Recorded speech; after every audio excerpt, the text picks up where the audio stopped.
I'm Sarah, 29, and 3 weeks ago, I received the call that shattered my world forever. My husband Marcus had been working as a marine biologist in New Zealand for 8 months conducting research on coral reef restoration. We had planned this separation carefully. It was supposed to be our stepping stone to a better future. That Tuesday morning started like any other.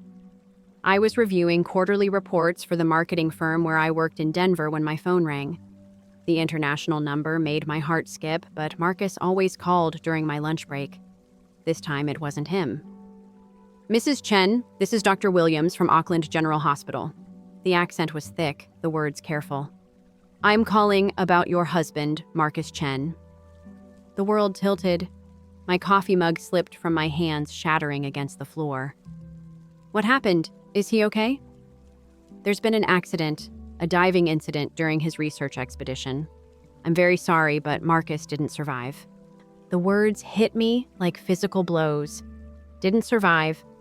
My brilliant, careful husband, who had logged over 500 dives, was gone. At 31, Marcus was the most cautious person I knew. He triple-checked every piece of equipment, never took unnecessary risks. "There will be an investigation," Dr. Williams continued gently. "Equipment failure appears to be the cause. I know this is overwhelming, but you'll need to make arrangements for—" I couldn't process the rest. My legs gave out and I collapsed into my desk chair. My coworkers gathered around, their faces blurring as shock set in. Someone took the phone, someone else brought water. Everything felt distant and surreal. That evening, I called my family. We had always been close, or so I thought. Dad answered on the second ring, his voice warm until I delivered the news. "Oh, honey, that's terrible." His tone shifted to practical mode immediately. "What do you need us to do?" "I have to fly to Auckland tomorrow. The funeral arrangements, the investigation." My voice cracked. "I don't know how to handle this alone." "Of course you can handle it," Mom chimed in from the background. "You're stronger than you think. We raised you to be independent." Independent? That word stung. I wasn't asking them to solve everything. I just needed to know they cared enough to offer support. "I'll keep you updated," I managed. "The flight is 18 hours and I'll probably be there for at least 2 weeks. 2 weeks. My sister Emma's voice cut through. "Sarah, that seems excessive. Can't you just have him cremated and shipped back?" Shipped back, like Marcus was cargo instead of the man who made me laugh every morning, who left little notes in my lunch bag, who dreamed of showing me the coral reefs he was working so hard to save. "Emma, I can't just abandon him there. He died alone in a foreign country." "But staying there won't bring him back," she replied matter-of-factly. "You have responsibilities here. Your job, your life. Grief is one thing, but you can't let it consume you." I ended the call feeling more isolated than before I had dialed. Maybe they were right. Maybe I was being dramatic. But something deep inside me knew I had to be there for Marcus one last time. The flight to Auckland was a nightmare of missed connections and delays. 32 hours of travel, crying in airport bathrooms, and staring at photos of Marcus on my phone. When I finally arrived, exhausted and emotionally drained, the hospital staff were incredibly kind. The investigation revealed that Marcus's oxygen regulator had malfunctioned, a rare but catastrophic failure. He had been diving solo that day, documenting bleaching patterns in a deeper section of reef. By the time his research partner realized something was wrong, it was too late.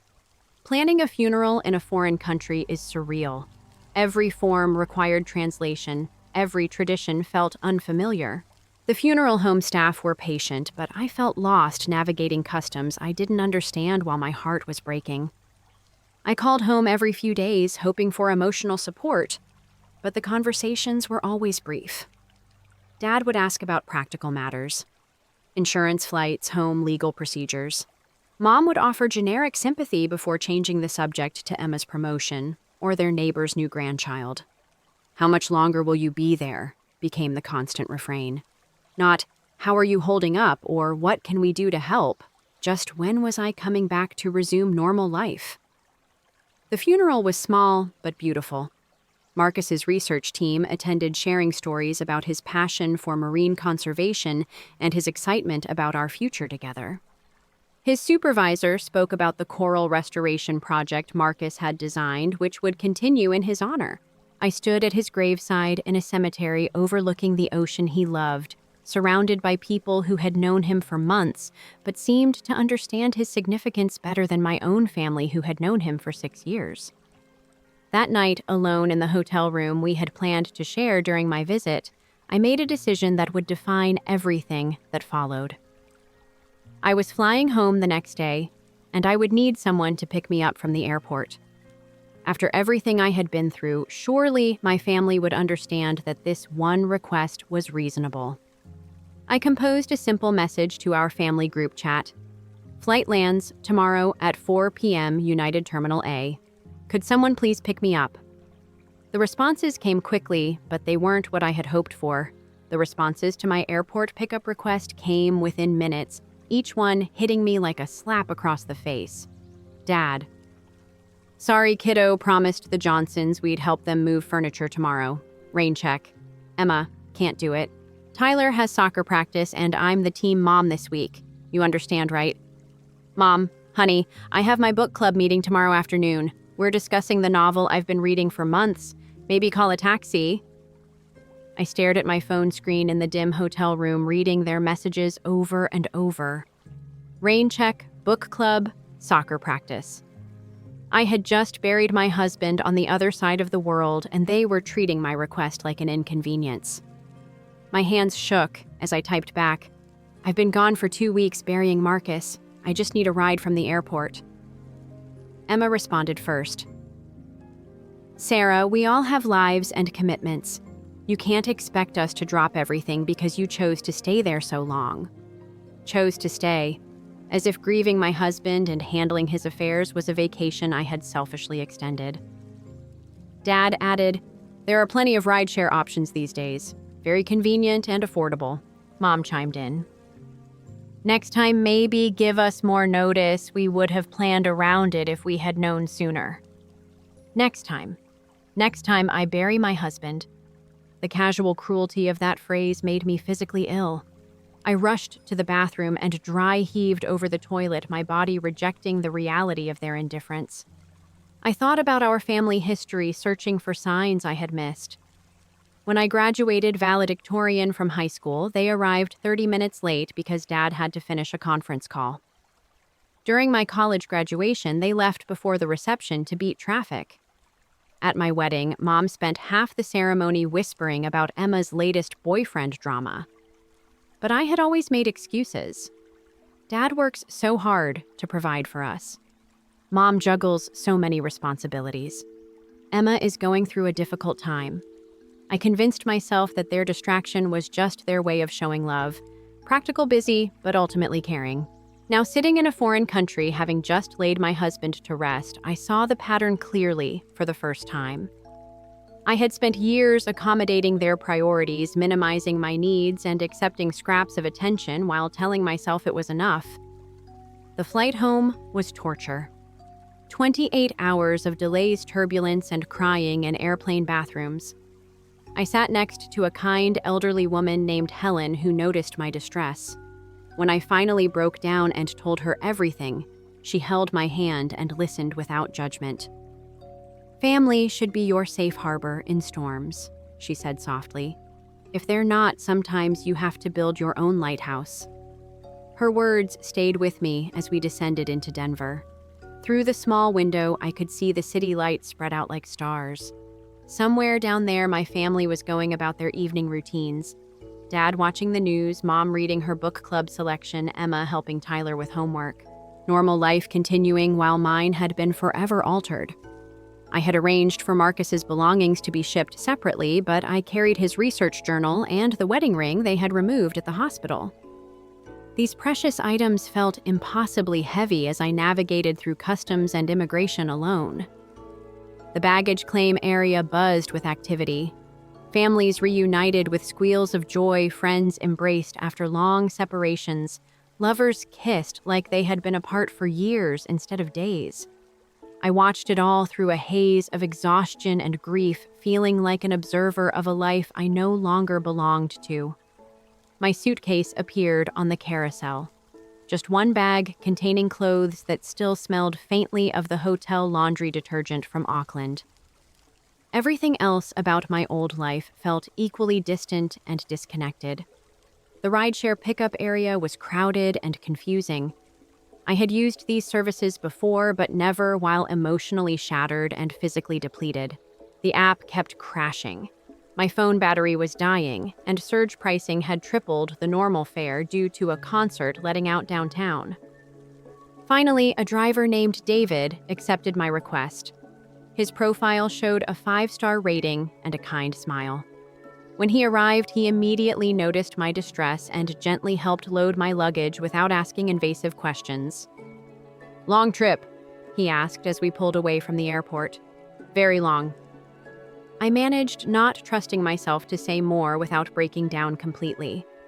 David seemed to understand. He played soft music and drove carefully, occasionally pointing out changes to the city that had occurred while I was away. A new restaurant construction on the bridge, holiday decorations being installed early. Life had continued without me, just as it would continue without Marcus. As we approached my neighborhood, my stomach clenched with anxiety. The house I had shared with Marcus for 4 years would now be a mausoleum of memories. His coffee mug still in the sink, his running shoes by the door, his half of the bed forever empty. But when David pulled into my driveway, something was wrong. The front yard was overgrown with weeds, newspapers were scattered across the walkway, and the porch light was burned out. I had asked Dad to check on the house periodically while I was gone. Clearly, that was another commitment he had found too inconvenient to honor. "You sure this is the right address?" David asked, frowning at the neglected appearance. "Unfortunately, yes," I replied, tipping him generously for his kindness. As his taillights disappeared down the street, I stood alone in my driveway, keys trembling in my hand. The house looked abandoned, forgotten, exactly how I felt. The family who couldn't spare an hour to pick me up from the airport apparently couldn't spare a few minutes to maintain basic care of my home either. I unlocked the front door and stepped into darkness that smelled of stale air and neglect. The temperature was stifling. Someone had turned off the air conditioning in October, leaving the house to bake in unseasonably warm weather. Plants Marcus had carefully tended were brown and dead on the windowsills.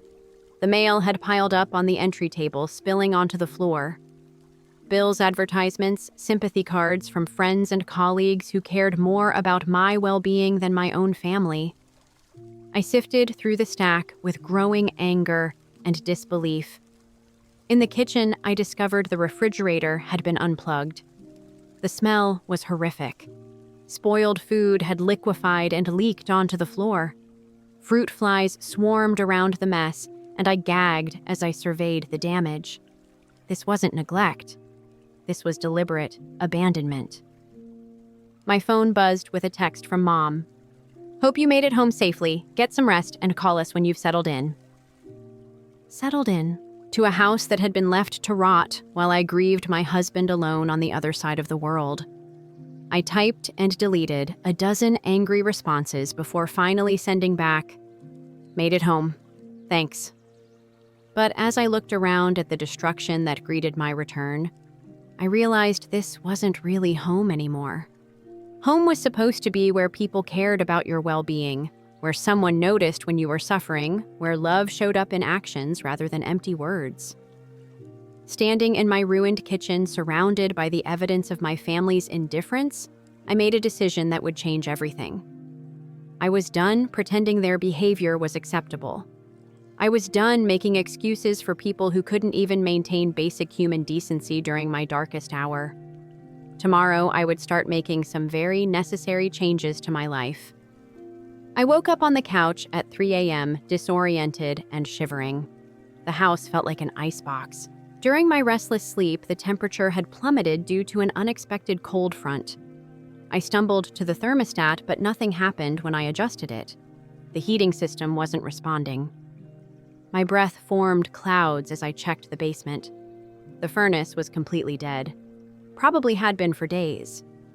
I tried calling the emergency repair service, but they were backed up with similar calls throughout the city. The earliest appointment was Monday, 3 days away. I wrapped myself in every blanket I could find and tried to get warm, but the cold had seeped into the walls. My fingers were going numb, making it hard to dial my phone. I needed help, and despite everything, I called the only people I thought would care. Dad answered after 6 rings, his voice groggy. "Sarah, it's 3 in the morning. What's wrong?" "The heat's not working. The house is freezing. Could I possibly stay with you guys for a couple nights until I can get it fixed?"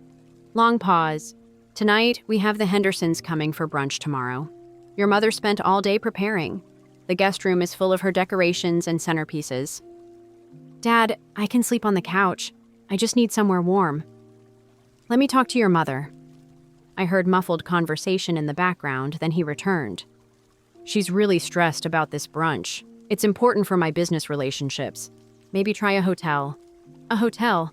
After burying my husband and returning to a neglected house, my father was suggesting I pay for a hotel room because his wife's brunch was more important than my basic safety. I hung up without saying goodbye and called Emma. Her phone went straight to voicemail. I left a message explaining the situation, trying to keep desperation out of my voice. She texted back an hour later. "Sorry, Tyler's been sick all week. Don't want you to catch whatever he has. Plus our guest bed is broken. Have you tried Mom and Dad?" I stared at the text in disbelief. Tyler's cold was more concerning than his aunt potentially freezing to death. The same nephew I had babysat countless times, bought birthday gifts for, and helped with school projects whenever asked. By dawn, the house was uninhabitable. Ice had formed on the inside of the windows. The pipes in the kitchen were making ominous groaning sounds. I knew they were close to freezing and bursting, which would create an even bigger disaster. I called a plumber, but like the heating company, they were overwhelmed with emergency calls.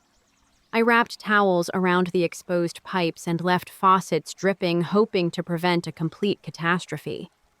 That's when my neighbor, Mrs. Garcia, knocked on the door.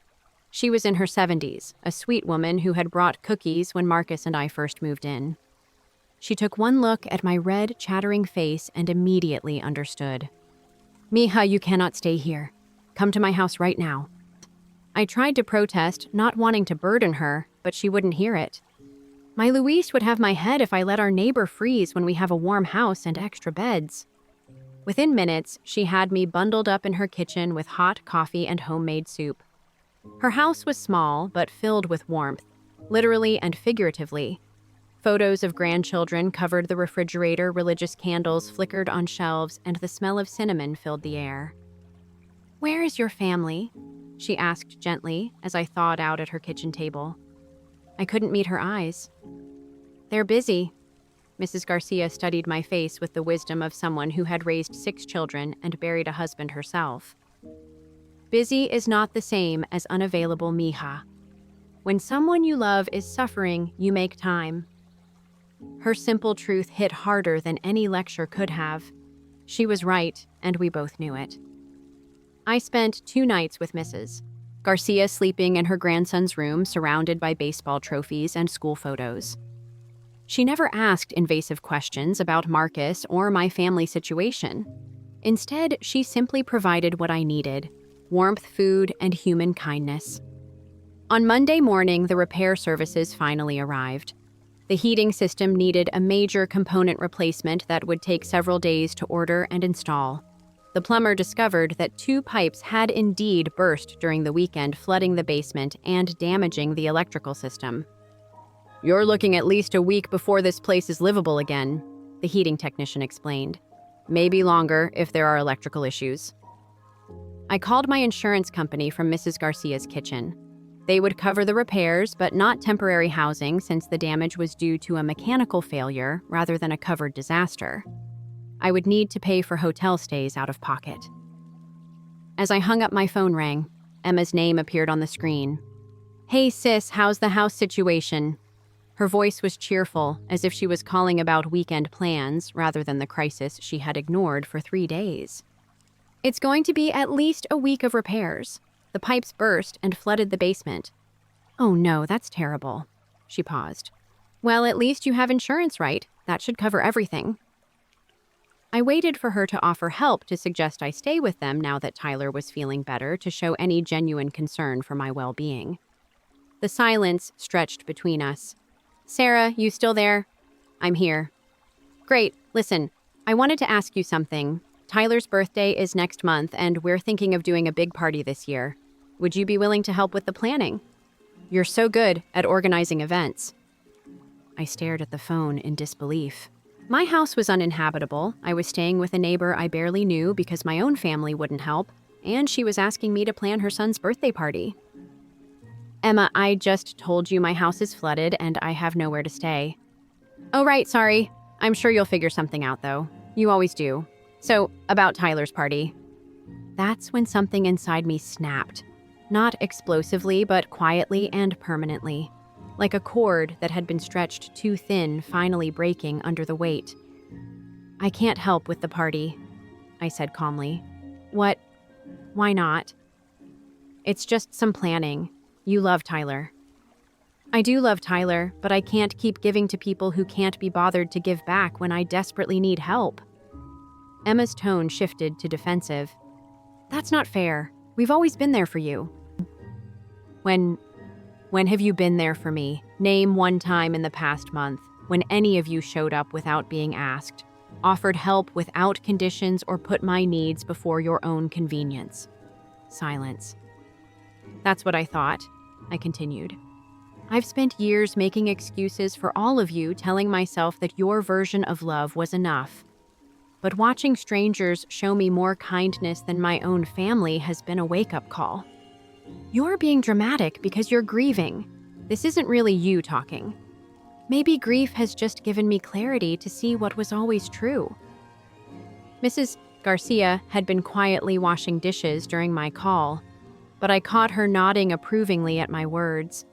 Sometimes it takes an outsider to confirm what your heart already knows. Look, Emma said, her voice taking on a patronizing tone. Why don't you take some time to think about this? When you're feeling more rational, we can talk about Tyler's party and get things back to normal. Normal. There was that word again. As if normal had ever included them prioritizing my needs or showing up during hard times. Emma, I need you to hear me clearly. I won't be helping with the party. I won't be pretending that everything is fine between us. And I won't be accepting your version of normal anymore. I hung up before she could respond. My hands were shaking, but not from cold this time. For the first time in my adult life, I had set a clear boundary with my family without apologizing or softening the blow. Mrs. Garcia turned from the sink and smiled at me. That took courage, mija. Sometimes we have to stop watering dead plants if we want our garden to grow. That afternoon, I found a furnished apartment for a month-to-month rental. It was small but clean, and it came without the emotional baggage of family expectations. As I signed the lease, I realized I was doing more than just finding temporary housing. I was choosing myself for the first time in years. 3 days after moving into my temporary apartment, I received an unexpected visitor. My cousin Jake, whom I hadn't seen in over a year, was standing at my door with coffee and a concerned expression. I heard about Marcus, he said simply. I wanted to check on you, but nobody knew where you were staying. I invited him in, surprised by his presence. Jake had always been the black sheep of our extended family, the one who asked uncomfortable questions and refused to play along with everyone's polite pretenses. Your mom mentioned you were having some kind of breakdown, he said, settling into my small living room. Said you were being unreasonable about family commitments and making everything about yourself. The way he said it made it clear he didn't believe their version. Is that what she told you? Jake nodded, then leaned forward. But I know our family, Sarah. I've watched them operate my whole life, so tell me what really happened. I found myself sharing everything. Marcus's death, the lonely funeral, the airport rejection, the neglected house, the heating crisis. Jake listened without interrupting, his expression growing darker with each detail. Jesus, Sarah, that's not a breakdown.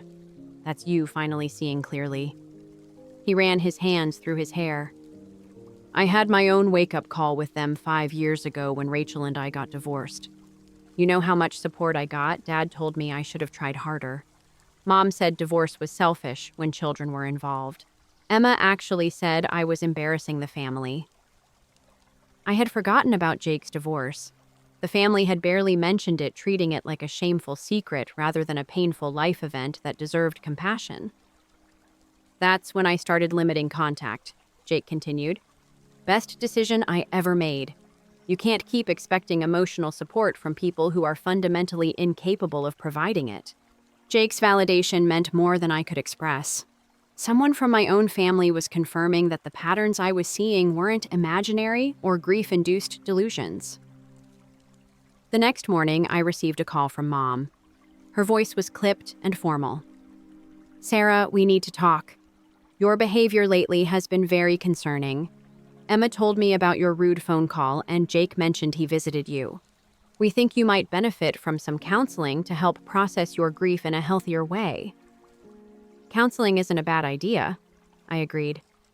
Grief therapy could be helpful. Good. We've found someone who specializes in helping people adjust their expectations during difficult times. Dr. Reynolds comes highly recommended for helping people understand when their emotional reactions are disproportionate to situations. I felt something cold settle in my stomach. They weren't suggesting grief counseling to help me heal. They wanted me to see someone who would convince me that my reactions were unreasonable, that their behavior was acceptable, that I was the problem. Mom, I don't need someone to adjust my expectations. I need my family to show basic human decency during the worst time of my life. Sweetheart, we have shown you support. We've called, we've checked in. But you're asking for more than any reasonable person would expect. We all have our own lives and responsibilities. What exactly have I asked for that was unreasonable? Silence. Then, well, the airport pickup was very last minute. I gave you 12 hours notice for a 40-minute drive. And staying with us when your heat went out. You know we had that brunch planned. A social event was more important than your daughter having shelter. You're twisting everything. You're making us sound like terrible people when we've done nothing wrong. That phrase hit me like a revelation. We've done nothing wrong. Not, we're sorry you felt unsupported, or we should have done better. They genuinely believed their behavior was acceptable. You're right, I said quietly. You've done nothing wrong, according to your standards. But your standards aren't good enough for me anymore. What is that supposed to mean? It means I'm not going to keep accepting crumbs and calling it a feast. It means I won't pretend that your version of family love is enough for me. You're being incredibly selfish, Sarah. Grief doesn't give you the right to punish everyone around you. I'm not punishing anyone. I'm protecting myself from people who can't be bothered to show up when showing up matters. Mom's voice turned cold. Fine. If that's how you want to be, don't expect us to keep reaching out. We won't chase after someone who doesn't appreciate what we offer. After she hung up, I sat in my quiet apartment feeling a strange mix of sadness and relief. They had just proved my point entirely. Instead of examining their behavior or showing any willingness to change, they had doubled down and issued an ultimatum. 2 weeks later, I was browsing social media when I saw something that made my blood run cold. Emma had posted photos from Tyler's birthday party, the elaborate celebration she had wanted me to help plan while I was homeless and grieving. The pictures showed a backyard transformed with professional decorations, a bounce house, catered food, and dozens of happy children. The party had clearly cost thousands of dollars and required weeks of preparation. Yet somehow my family had claimed they were too busy to help me during my crisis. But that wasn't the worst part.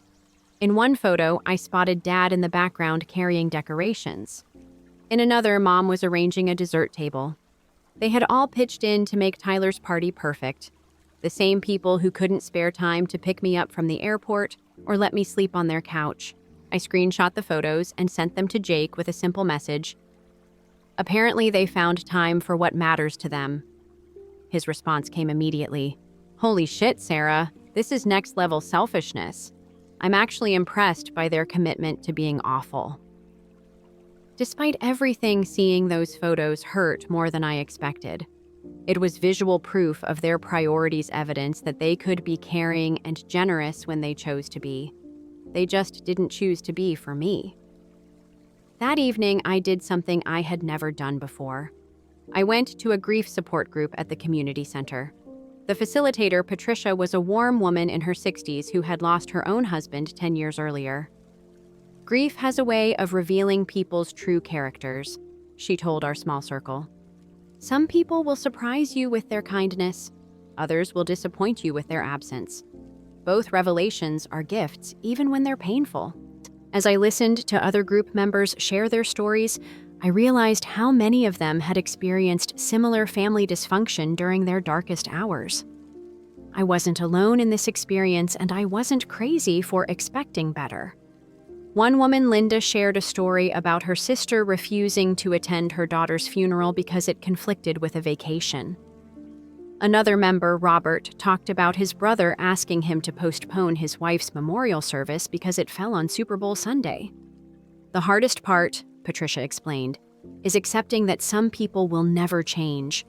You can't love them into being different. You can only decide how much of yourself you're willing to sacrifice, waiting for them to become who you need them to be. After the meeting, Linda approached me. I heard what you shared about your family.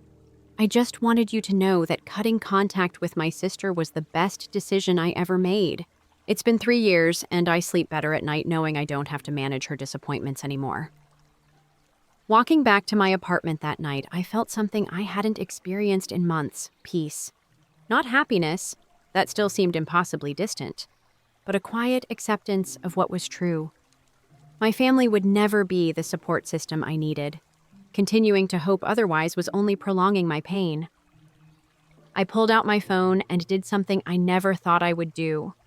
I removed myself from our family group chat, deleted their numbers from my favorites, and unfollowed them on social media. It wasn't anger driving these actions. It was self-preservation. For the first time since Marcus died, I was choosing my own well-being over other people's comfort. And despite the sadness of it all, that choice felt like the first step toward healing. 2 months after removing myself from the family group chat, something unexpected happened. I stopped waiting for my phone to ring. The constant anxiety about whether they would reach out, what they might say, or how I should respond simply disappeared. For the first time in years, I felt mentally free. My temporary apartment had become a sanctuary. Mrs. Garcia visited weekly, bringing homemade tamales and stories about her grandchildren. The grief support group had become my Tuesday evening anchor, providing consistent wisdom and understanding. I was building something I had never had before, a chosen family based on mutual care rather than obligation. The house repairs were finally complete, but I made a surprising decision. I wasn't moving back. The house held too many memories of Marcus, yes, but more importantly, it represented the old version of myself who accepted less than she deserved. I put it on the market and used the equity to start fresh. At Patricia's urging, I began therapy with Dr. Martinez. She helped me see how years of managing my family's feelings and excusing their behavior had erased my own needs. "You've been their emotional caretaker," she said. That truth traced back to childhood, calming Dad's stress, managing Mom's anxieties, covering Emma's mistakes. I had been so focused on their comfort that I forgot I deserved my own. The breakthrough came when Dr. Martinez had me write an unsent letter to my family. The words poured out loneliness from being treated like my feelings were inconvenient, exhaustion from always accommodating, pain from love that came with conditions. I also wrote about Marcus, whose unconditional love showed me what I deserved, and about the kindness of Mrs. Garcia Jake's validation and the grief group's acceptance. 3 months later, Emma called. She said Tyler wanted to know why I skipped family dinners. "Tell him the truth," I said. When she reframed my boundaries as punishment, I calmly reminded her of the times I'd shown up for her and how she hadn't for me. I told her I wouldn't fake closeness or return to dysfunction. She admitted quietly, "I don't think we know how to do that." "Then that's where we start," I replied. Weeks later, at Mrs. Garcia's granddaughter's quinceañera, I felt genuine belonging. Surrounded by people who showed up out of love, not obligation, I realized I could create my own family. Marcus would be proud. 1 year after his death, I launched the Marcus Chen Memorial Support Network to help others facing grief without family support. Surrounded by my chosen family, I knew I'd turned pain into purpose. Dad reached out, acknowledging, if imperfectly, that they could have done better. Emma remained distant, unwilling to reflect. On the second anniversary, standing at Marcus's grave in New Zealand with friends who'd raised money to come with me, I whispered, I kept my promise. I had learned to demand the kind of love that shows up when it matters. Sometimes you're born into it. Sometimes you build it. Both are real, but the family you choose can be the strongest of all.